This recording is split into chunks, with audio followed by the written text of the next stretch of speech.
Sir, കേരളത്തിൽ ഈ എഴുത്തുകാർക്ക് സമൂഹത്തിൽ എന്തുമാത്രം സ്വാധീനം ചെലുത്താൻ പറ്റും? ഈ relevance of writers in public life.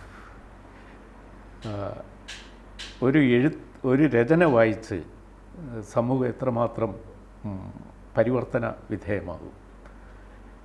നമ്മുടെ റൈറ്റേഴ്സ് റിയലി സമൂഹത്തിൻ്റെ വളർച്ചയ്ക്ക് വർത്താണോ? എന്താണ് ഇവരുടെ റെലവൻസ് എന്നിങ്ങനെ നമ്മൾ പല കാലത്തും നമ്മൾ ആദ്യമായിട്ടൊന്നും ചർച്ച ചെയ്യുകയല്ല.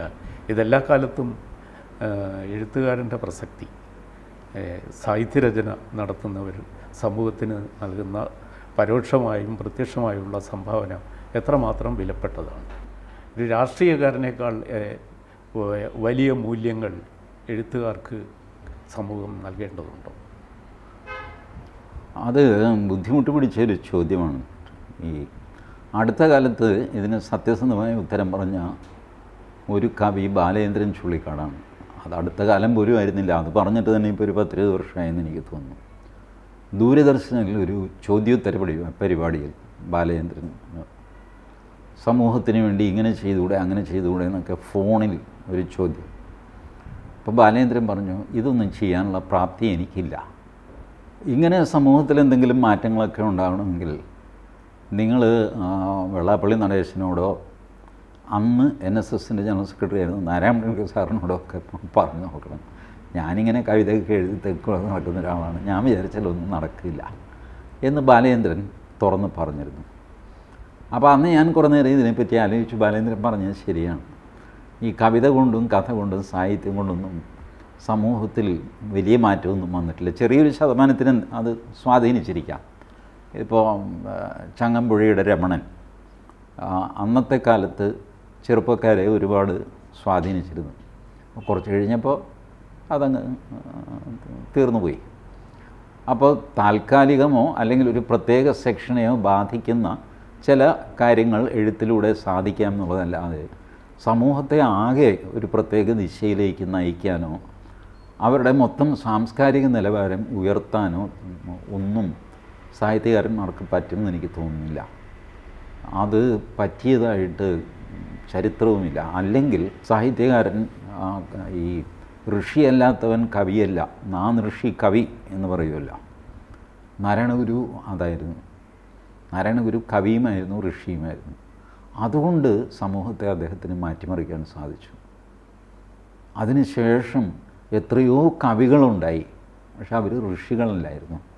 അതുകൊണ്ട് സമൂഹം അവരെ മൈൻഡ് ചെയ്തില്ല. കവിതയൊക്കെ കൊള്ളാം, മിടുക്കൻ എന്നൊക്കെ പറയും, പക്ഷേ കാര്യത്തോടെ എടുത്ത് കഴിയുമ്പോൾ അയാളാരാ, അയാൾ പോകാൻ പറ എന്ന് പറയും. ഈ ഇത് ഋഷിയല്ലാത്തവൻ കവിയല്ല എന്ന് പറയാൻ തന്നെ കാരണം ഇതാണ്. ഋഷിയും കവിയും കൂടെ ചേരുമ്പോൾ മാത്രമേ ഈ വാക്കിന് ഉദ്ദേശിച്ച പ്രയോജനം ഉണ്ടാവുകയുള്ളൂ. അതുകൊണ്ട് സാഹിത്യകാരന്മാരെന്തെങ്കിലും മലമറിക്കുമെന്ന് ഇപ്പോഴും ഞാൻ വിശ്വസിക്കുന്നില്ല. പക്ഷേ സാർ, എല്ലാ ലോകത്തെ ഏകാധിപതികളും, ചരിത്രത്തിൽ അറിയപ്പെടുന്ന എല്ലാ ഏകാധിപതികളും തോക്കിനേക്കാൾ ഭയപ്പെട്ടിരുന്നത് വാക്കിനെയാണ്. അത് മൊസോളിനി നേരിട്ട് പറയുക കൂടി ചെയ്തു. ലൈബ്രറി കത്തിച്ചു കളഞ്ഞു ചില ഏകാധിപതികൾ. അപ്പോൾ വാക്കിൻ്റെ പ്രകടശേഷിയും ശക്തിയും സമൂഹത്തിൽ ചെലുത്താവുന്ന സ്വാധീനവും വലിയ ഭരണാധികാരികൾ, ഭരണത്തിൽ അഭിരമിച്ച ആളുകൾ തിരിച്ചറിഞ്ഞിരുന്നു. അവർക്ക് ഭയമായിരുന്നു. അപ്പോൾ ഇതിൻ്റെ സാമൂഹിക സ്വാധീനം അത്ര ശക്തമാണെന്ന് അവർക്ക് അറിയാമായിരുന്നു. പിന്നെ മാത്രമല്ല, ലെനിൻ വിപ്ലവത്തിൻ്റെ ശുക്രനക്ഷത്രം, ബോൾഷെവിക് വിപ്ലവത്തിൻ്റെ ശുക്രനക്ഷത്രമായി കണ്ടത് ലിയോ ടോൾസ്റ്റോയിയെ. ടോൾസ്റ്റോയിയുടെ രചനകളാണ് തനിക്ക് മുമ്പ് അവിടെ കളമൊരുക്കിയതെന്ന് അദ്ദേഹം ഏറ്റുപറയുകയുണ്ടായി. നമ്മുടെ കേരളത്തിലേക്ക് വന്നാൽ കുമാരനാശാൻ വിപ്ലവത്തിൻ്റെ ശുക്രനക്ഷത്രമാണെന്ന് ജോസഫ് മുണ്ടശ്ശേരി വ്യാഖ്യാനിച്ചുകൊണ്ട് പറഞ്ഞു. അത് പ്രത്യേകിച്ചും ദുരവസ്ഥ എന്ന കൃതി എഴുതിച്ചുകൊണ്ടായിരുന്നു. അത് EMS ആവർത്തിക്കുകയും EMSൻ്റെ പ്രഭാഷണ പരമ്പരയ്ക്ക് ആ പേരിട്ട് പ്രസിദ്ധീകരിക്കുകയും ചെയ്തു. അപ്പോൾ ഇങ്ങനെ എഴുത്തുകാരും കവികളുമൊക്കെ പൂർവ്വ വിപ്ലവ അരങ്ങൊരുക്കുന്നതിൽ വലിയ സംഭാവന അർപ്പിച്ചിട്ടുണ്ട് എന്ന് ചരിത്രം ഏറ്റുപറയുന്നുണ്ട്. പക്ഷേ നമ്മൾ സംസാരിക്കാൻ ഉദ്ദേശിച്ചത് നമ്മുടെ സമൂഹത്തിലെ സമകാലിക കാലത്തെ എഴുത്തുകാർക്ക് ഈ സമൂഹത്തിൽ എന്തൊക്കെ സ്വാധീനം ചെലുത്താൻ പറ്റുന്നു, അവർക്ക് വല്ല റെലവൻസും ഉണ്ടോ? ഇത് ഈ പറഞ്ഞവരൊക്കെ ക്ലാസിക്കുകൾ ചമച്ചവർ, അത് ദീർഘകാലം ഒരു മനുഷ്യരാശി പല തലമുറകളിലേക്ക് പടരുന്ന സ്വാധീനമാണ് ഉണ്ടാക്കിയിട്ടുള്ളത്.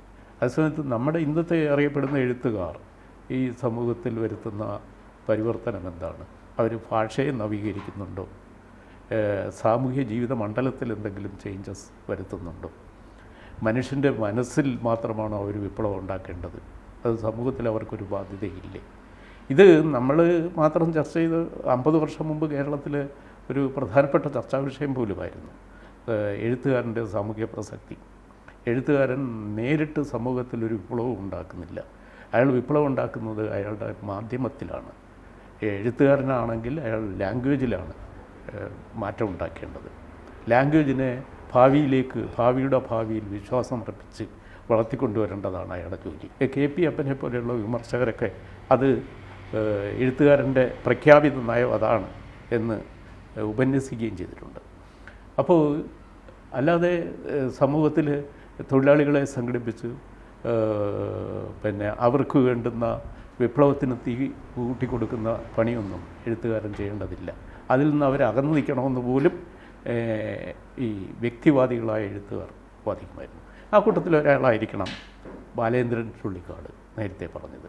അപ്പോൾ അദ്ദേഹം ഒരു പാവമാവും ഒരു കവി എന്ന ഭാവത്തിലാണ് ചങ്ങമ്പുഴയെ പോലെ അതിൻ്റെ പിൻഗാമി രണ്ടാം ചങ്ങമ്പുഴയാകാൻ ശ്രമിക്കുന്നത്.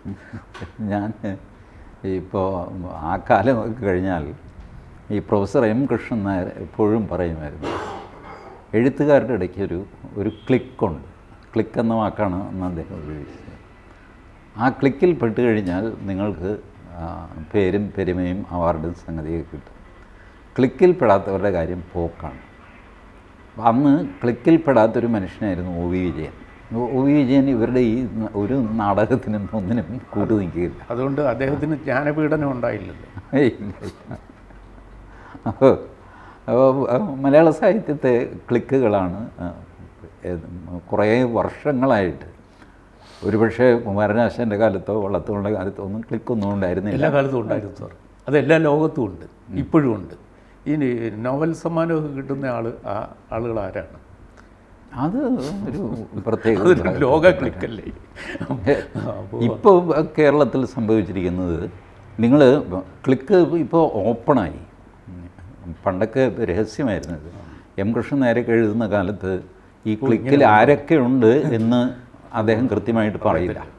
ക്ലിക്കിലുള്ളവർക്കും മനസ്സിലാവും ഇത് നമ്മളെ പറ്റിയാണ് എഴുതിയിരിക്കുന്നത്. പക്ഷേ ക്ലിക്കിന് പുറത്തുള്ള എന്നെപ്പോലുള്ള ഒരു ഉണ്ട്, ഏതോ ഒരു ഗൂഢസംഘമുണ്ട് എന്ന് മാത്രം മനസ്സിലാക്കും. ഇപ്പം അങ്ങനെയല്ല, ഗൂഢമൊന്നുമല്ല, തുറന്ന് അവർ പുറത്തിറങ്ങിയിരിക്കുന്നു.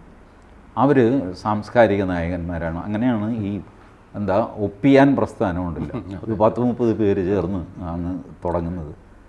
അത് സച്ചിദാനന്ദനാണ് അതിൽ ലീഡിങ്. സച്ചിദാനന്ദൻ മുതൽ ഇടതുപക്ഷം ഭരിക്കുമ്പോൾ ഉണ്ടാവില്ല, അല്ലാതെ ഒപ്പിയാൻ അല്ല, ഇടതുപക്ഷം ഭരിക്കുമ്പോഴും മറ്റ് ഭരണക്കാരെ പറ്റി, നരേന്ദ്രമോദിയെ പറ്റിയൊക്കെ ഇടയ്ക്കിടയ്ക്ക് പ്രസ്താവനകൾ വരും. ഇങ്ങനെ ആദ്യത്തെ പേര് സച്ചിദാനന്ദനായിരിക്കും, അവസാനത്തെ പേര് നമുക്കൊന്നും പറയാൻ മേലാത്ത ഗുലാബ് ജാം എന്നൊക്കെ മധുരപലഹാരങ്ങളുടെ പേരൊക്കെ ഉണ്ടാവും.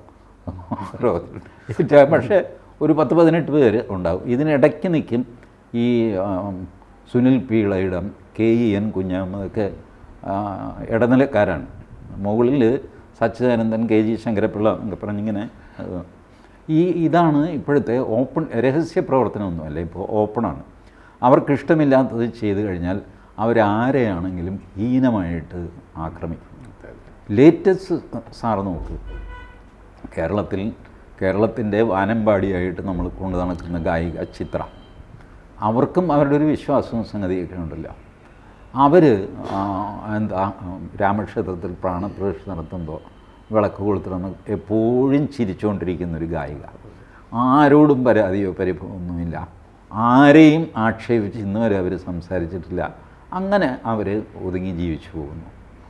ഇത് പറഞ്ഞതിൻ്റെ പേരിൽ എന്തൊക്കെയാണ് സ്ത്രീയെ ആക്ഷേപിക്കുന്നത്? അവർക്ക് മക്കളില്ല, ശരി, മക്കളില്ല, എന്ത് ചെയ്യും? ഒരു കുട്ടിയുണ്ടായിരുന്നു, അത് നേരത്തെ മരിച്ചുപോയി. അപ്പോഴും ചിത്ര ചിരിച്ചുകൊണ്ടിരുന്നു. ആ ദുഃഖത്തിൽ പോലും മുഖത്തെ ചിരി വിട്ടിട്ടില്ല. അത്ര കുലീനത്വമുള്ള ഒരു സ്ത്രീ, ആർക്കും ഒരു ഉപദ്രവം ചെയ്യാതെ, പാട്ട് രംഗത്ത് പോലും ആരും ഈ സാധാരണ പറയുമല്ലോ വലിയ ഗായകന്മാർ ചെറിയ ഗായകന്മാരെ ഒതുക്കി ചാൻസ് കൊടുക്കും, ഇങ്ങനെയുള്ള ആരോപണം പോലും ചിത്രയെ പറ്റിയില്ല. ഏറ്റവും ഒതുങ്ങി ജീവിക്കുന്ന സ്ത്രീ. അവർ ഇവർക്ക് ഇഷ്ടമില്ലാത്ത ഒരു കാര്യം ചെയ്ത്, എന്നാൽ ഇവരെ പറ്റി എന്തെങ്കിലും മോശം പറഞ്ഞു ഒന്നും പറഞ്ഞില്ല, അവരാരെയും കുറ്റം പറഞ്ഞില്ല. എന്നിട്ട് അവരുടെ നേർക്ക് നടത്തുന്ന ആക്രമണം ഭീകരമാണ്. അതാണ് ഞാൻ പറഞ്ഞത്. ഇപ്പോൾ ക്ലിക്ക് ഒക്കെ മാറിയിട്ട് അരയിൽ കത്തിയും വെച്ച് ഇറങ്ങിയിരിക്കുകയാണ് റോഡിലേക്ക്. അവർക്ക് ഇഷ്ടമില്ലാത്ത ആരാണെങ്കിലും ശരി കുത്തി മലത്തിക്കളയും എന്നുള്ളൊരു സ്ഥിതി. അതാണ് ഇപ്പോൾ സാഹിത്യകാരന്മാരുടെ ജോലി. വൈരനിര്യാതനത്തിന് വേണ്ടിയിട്ടാണ് കവിതയും കഥയൊക്കെ എഴുതുന്നത്. ഒരു കഴമ്പുകളൊന്നുമില്ല. മലയാളത്തിൻ്റെയൊക്കെ ഒരു ഇന്നത്തെ അന്തരീക്ഷത്തിൽ ഈ അറിയപ്പെടുന്ന സാഹിത്യകാരൻ എന്ന പേരിൽ അറിയപ്പെടുന്നവരിൽ അത്ര വലിയ സാഹിത്യമൂല്യം ഉണ്ടോ എന്ന് കാലമാണ് തീരുമാനിക്കേണ്ടത്. കാരണം വലിയ ഒരു കാലത്തിൻ്റെ ദീർഘമായ ഒരു യാത്രാപഥത്തിൽ എത്ര പേര് നിലനിൽക്കും? കാരണം മലയാളത്തിൽ എന്നല്ല, ഇന്ത്യയിൽ 1913 രവീന്ദ്രനാഥ് ടാഗോറിന് നോബൽ പ്രൈസ് കിട്ടിയതിന് ശേഷം ഇന്ത്യയിലൊരു സാഹിത്യകാരന് ആ പരിഗണന കിട്ടിയിട്ടില്ല. അപ്പോൾ മലയാളത്തിൽ നിന്ന് ആ പട്ടികയിൽ ഉൾപ്പെടാൻ ഒരിക്കൽ മാധവിക്കുട്ടിയുടെ പേര് 150 പേരുടെ ഇടയിൽ വന്നു എന്നാണ് പറയുന്നത്. അപ്പോൾ ഇന്ന് നമ്മൾ ഈ അറിയപ്പെടുന്ന സാംസ്കാരിക നായകന്മാരുടെയൊക്കെ സാഹിത്യമൂല്യം ഒരു ആഗോള പെർസ്പെക്റ്റീവിൽ നിന്ന് നോക്കുമ്പോൾ എന്തുമാത്രം ഉണ്ടാവും? ഇവരിലെ ക്രിയേറ്റിവിറ്റി എത്ര മാത്രം വലുതാണ്, എത്ര ചെറുതാണ്? സാർ, ഇതെങ്ങനെയാണ് ഇവർ സാംസ്കാരിക നായകരാകുന്നത്? ഒന്നാമത് ഈ സാംസ്കാരിക നായകൻ എന്ന് പറയുന്ന വാക്ക് തന്നെ ഒരു അശ്ലീലമാണ്, അർത്ഥശൂന്യമാണ്. സംസ്കാരത്തെ എങ്ങനെയാണ് നയിക്കുന്നത്? അത് അങ്ങനെയൊന്നും, സംസ്കാരം ഉരുത്തിരിഞ്ഞ് വരുന്ന ഒരു പെരുമാറ്റമാണ് സംസ്കാരം എന്ന് പറയുന്നത്. അല്ലാതെ ആരെങ്കിലും ഈ പശുവിനെ കെട്ടിവലിച്ച് കൊണ്ടുപോകുന്ന പോലെ കൊണ്ടുപോകുന്നതാണ് സംസ്കാരം. അങ്ങോട്ട് പോകും, വേണ്ട ഇങ്ങോട്ട് പോകാമെന്ന് പറഞ്ഞ് വരിക്കുക. ഇതൊരു പോഷകാണ്. ഇത്തരം കുറേ വാക്കുകൾ. സാംസ്കാരിക സമ്മേളനം, സംസ്കാരങ്ങളുടെ വിവിധ സംസ്കാരങ്ങൾ സമ്മേളിക്കുമ്പോഴാണ് സാംസ്കാരിക സമ്മേളനം ആകുന്നത്. അങ്ങനെ വേണം ആ വാക്കിന് അർത്ഥം കൊടുക്കാൻ.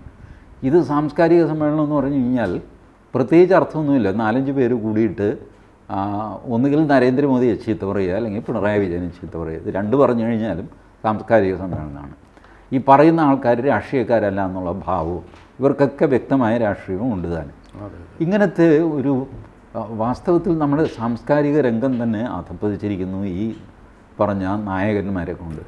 ആണ് നമ്മുടെ എഴുത്തുകാരുടെ സത്യസന്ധത അവരുടെ മൂല്യത്തെ പോലെ തന്നെ വളരെ സംശയാസ്പദമാണ്.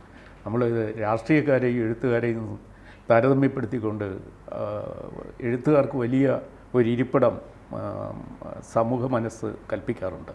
പക്ഷേ അതിൻ്റെ ആവശ്യമുണ്ടോ? ഈ എഴുത്തുകാർക്ക് ഇത്രയും വലിയ മഹത്വത്തിൻ്റെ ആവശ്യമുണ്ടോ എന്ന് തോന്നൽ പലപ്പോഴും ഉളവാക്കുന്ന സംഭവങ്ങളാണ് ദൈനംദിനം കാണുന്നത്.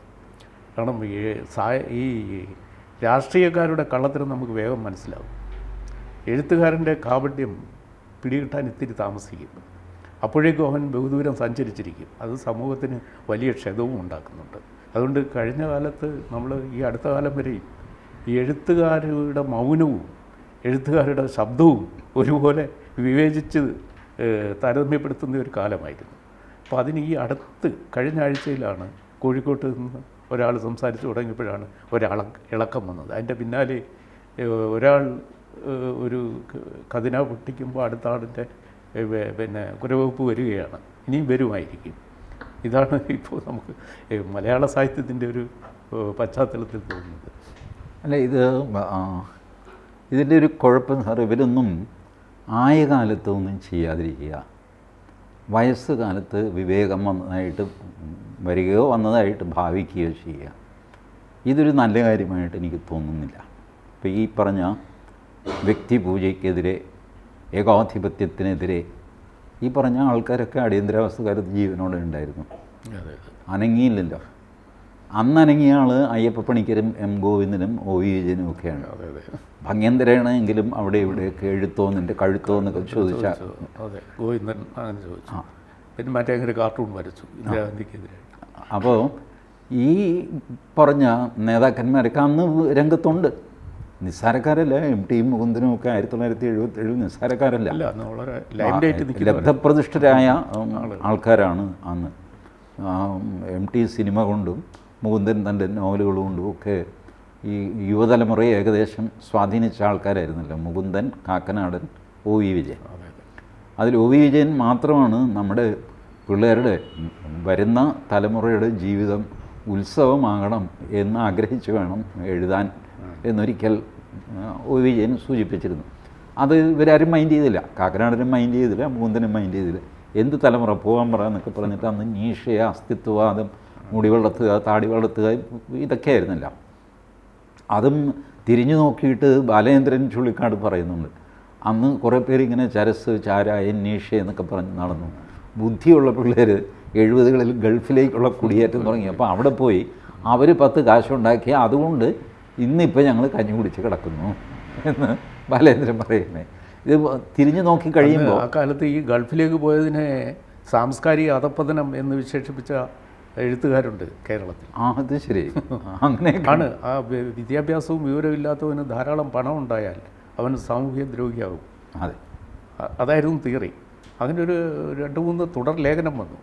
കേരളത്തിൽ ഇപ്പോൾ വൈദ്യുതി ഉപയോഗം കൂടി, കാരണം കുടിലൊക്കെ ഫ്രിഡ്ജും ടി വിയൊക്കെ ഉപയോഗിക്കാൻ തുടങ്ങി ഗൾഫ് മണിയുടെ. അത് വലിയ സാംസ്കാരിക അധപ്പതനമാണ് ആണെന്ന് എഴുതിയ എഴുത്തുകാർ ഉണ്ട് കേരളം. അത് ഈ അതിരുകളില്ലാത്ത ലോകം സങ്കല്പിക്കുന്ന പ്രസംഗിക്കുന്ന ഒരാളിൻ്റെ വീട്ടിൽ ഞാൻ പോയിരുന്നു. 12 അടി പൊക്കമുണ്ടായുള്ള മതിലിന് അകത്ത് 2 എന്തോ ഒരു ഫോറിൻ ജർമ്മനോ അങ്ങനെയുള്ള പട്ടി, അതിൻ്റെ പല കണ്ടു കഴിഞ്ഞാൽ നമ്മൾ ഞെട്ടിപ്പോവും. ആ രീതിയിലുള്ള പട്ടി, വലിയ ഗേറ്റും സെക്യൂരിറ്റിയും ഒക്കെയാണ്. അത് സാറേ, ഈ കമ്മ്യൂണിസം പറയുന്ന ചൈനയിലാണ് വൻമതിലുള്ളത്. അത് സമയത്ത് ക്യാപിറ്റലിസ്റ്റ് കൺട്രിയായ അമേരിക്കയിലും ബ്രിട്ടനിലും ഒന്നും വീടുകൾക്ക് പോലും മതിലില്ല, അനുവദനീയമല്ല, ഓപ്പണായിട്ട് കിടക്കുകയാണ്. ഓപ്പണായിട്ട് ഇവിടെ നമ്മൾ അയൽക്കാരൻ്റെ മുഖം പോലും കാണരുത് രാവിലെ എന്ന് വിചാരിച്ചിട്ട് മതിൽ എത്ര പൊക്കിയുണ്ടാവും, അങ്ങനെ മിനിമം 12. എന്നിട്ട് അതിനകത്തിരുന്നാണ് ഈ അതിരുകളില്ലാത്ത ലോകം, എവിടെ മനുഷ്യന് വിലങ്ങ് വീഴുന്നുവോ അവിടെ ഞാൻ പ്രത്യക്ഷപ്പെടും എന്നൊക്കെ പറഞ്ഞിട്ട് വലിയ. കാരണം ഇപ്പോൾ ആകെ വേണ്ടത് എന്താണ് സാർ, ഒരു മൊബൈലും അത് ഹോൾഡ് ചെയ്യാനൊരു സ്റ്റാൻഡോ സംഗതിയോ, അതിനകത്ത് അങ്ങ് സംസാരിക്കുക, യൂട്യൂബിലേക്ക് അപ്ലോഡ് ചെയ്യുക. അപ്പോൾ നിങ്ങളുടെ മഹത്വചനങ്ങൾ ലോകം മുഴുവൻ എത്തിക്കോളും. നിങ്ങളുടെ വീടിൻ്റെ ഗേറ്റ് അടച്ചിരിക്കുകയാണെന്നും അവിടെ കാവൽക്കാരനുണ്ടെന്നും അതിൽ നോക്കിയാൽ 10 രൂപ രജിസ്ട്രേഷൻ ചാർജ് കൊടുക്കണമെന്നും ഒക്കെ നിങ്ങൾ മാത്രമേ അറിയുന്നുള്ളൂ. ഈ യൂട്യൂബിൽ വരുന്നതാണ് പബ്ലിക് അറിയുന്നത്. അപ്പോൾ അത് കാണുമ്പോൾ എത്ര മഹാനായ മനുഷ്യൻ എത്ര നല്ല കാര്യങ്ങൾ പറയുന്നു, ഇനിയും ഞങ്ങൾക്ക് പറഞ്ഞു തരണം എന്നൊക്കെ പറഞ്ഞിട്ട് അതിന് താഴെ കമൻ്റ് എഴുതുക. അല്ലെങ്കിൽ അതിനൊരു സംഘമുണ്ട്, ഈ കമൻറ്റുകളൊക്കെ എഴുതി കൊടുക്കപ്പെടും എന്ന് പറഞ്ഞുള്ള സംഘങ്ങളുണ്ട്. ഇങ്ങനത്തെ സംഘങ്ങളുടെ കളിയാണ് ഇപ്പോൾ നടക്കുന്നത്. സാഹിത്യകാരൻ എന്ന് പറയുന്നത് ഇപ്പോൾ ഇല്ല സാറ് ആനുകാലികൾ വായിക്കുന്ന ആളാണല്ലോ. എന്താണ് കവിത, കഥ എന്നൊക്കെയുള്ള പേരിൽ വരുന്നത്? ആനുകാലികങ്ങളിലെ സാഹിത്യം ഞാൻ വായിക്കാറില്ല, ഞാൻ പുസ്തകം വായിക്കാറുള്ളൂ. അതിൻ്റെ ആവശ്യമില്ല, പിന്നെ വായിക്കേണ്ട കാര്യം. ഇപ്പോൾ ഒരുപാട് പ്രസിദ്ധീകരണങ്ങളുണ്ട്, ഓരോ ഫേസ്ബുക്കും ഒരു പ്രസിദ്ധീകരണമാണ്. അതിൽ എനിക്ക് എൻ്റെ കഥ എഴുതി ഞാൻ പ്രസിദ്ധീകരിക്കുന്നു. സാർ എന്ത് ചെയ്യും? സാറിനൊന്നും ചെയ്യാൻ പറ്റില്ല. കാണാതിരിക്കാൻ എന്നെ ബ്ലോക്ക് ചെയ്യുകയോ വല്ലതും ചെയ്യാം. എന്നാലും കുറേ പേര് കാണുമല്ലോ, കാണുന്നവർ മതിയെന്ന്. ഈ ഇവരുടെ ആർഗ്യുമെൻ്റ് എന്താണെന്ന് വെച്ച് കഴിഞ്ഞാൽ, എൻ്റെ ഫേസ്ബുക്കിൽ ഞാൻ എഴുതിയത് 40 പേര് വായിച്ചിട്ടുള്ളൂ. ഇവർ പറയുന്നത് ഋഗ്വേദവും 40 പേര് വായിച്ചിട്ടുള്ളൂ. മനസ്സിലായി? ദാസ് ക്യാപിറ്റൽ അടിച്ചത് അവിടെ ഇരിക്കുന്ന ചിന്ത ചിലവായിട്ടില്ല. അപ്പോൾ ഇങ്ങനെയൊക്കെയാണ് ന്യായം പറയുന്നത്. അതുകൊണ്ട് എനിക്കൊരു ഫേസ്ബുക്കുണ്ട്, അതിൽ ഞാൻ എന്ത് തോന്നി നിങ്ങൾക്ക് എന്താ, നിങ്ങൾ വായിക്കണ്ട, നിങ്ങൾ എന്നെ ബ്ലോക്ക് ചെയ്തു, അല്ലെങ്കിൽ ഞാൻ നിങ്ങളെ ബ്ലോക്ക് ചെയ്തു, സംതിങ്. ഈ ഒരു അവസ്ഥയിൽ വന്ന് ഇത് നല്ലതും ചീത്തയും ഒന്നും തിരിച്ചറിയാൻ മേലാത്ത ഒരു ഘട്ടത്തിലെത്തി. ഇതൊരു വളർച്ചയുടെ ഘട്ടമാണ് സാർ. Social media അതിഭയങ്കരമായിട്ട്. തീർച്ചയായും. കാരണം ഇതിനൊക്കെ എവിടെയെങ്കിലും ചെന്ന് കഴിയുമ്പോൾ ഇത് അവസാനിക്കുമല്ലോ. ആദ്യത്തെ ഒരു തിരയിളക്കവും പൊട്ടിത്തെറിയുമൊക്കെ നന്നായിട്ട് നടക്കും. ഇപ്പോൾ സോഷ്യൽ മീഡിയയിൽ ക്ലബ് ഹൗസ് എന്ന് പറഞ്ഞൊരു ഏർപ്പാടുണ്ടായിരുന്നു നമ്മുടെ കൊറോണ കാലത്ത്, വളരെ പോപ്പുലറായതാണ്. അത് കൊറോണ തീർന്നു കഴിയുമ്പോൾ അതുപോലെ തീർന്നു പോയി. അങ്ങനെ കാലിക പ്രതിഭാസങ്ങളായി പലതും വന്നു പോകും. പക്ഷേ അതിജീവിക്കുന്നതിനകത്ത് എന്തെങ്കിലും ഒരു കഴമ്പുണ്ടാവണം. അല്ലെ, ധിക്കാരിയുടെ കാതൽ എന്ന് പറയുന്നൊരു സാധനം. അതെ, കാതലുള്ളത് കഴമ്പുള്ളത് മാത്രമേ അതിജീവിക്കുകയുള്ളൂ എന്നുള്ളത് സത്യം തന്നെ. ശരി സാർ. കൂടുതൽ വാർത്തകളും വിശേഷങ്ങളും നിങ്ങളിലേക്ക് എത്താൻ ABC മലയാളം സബ്സ്ക്രൈബ് ചെയ്യുക, ബെൽ ബട്ടണും അമർത്തുക.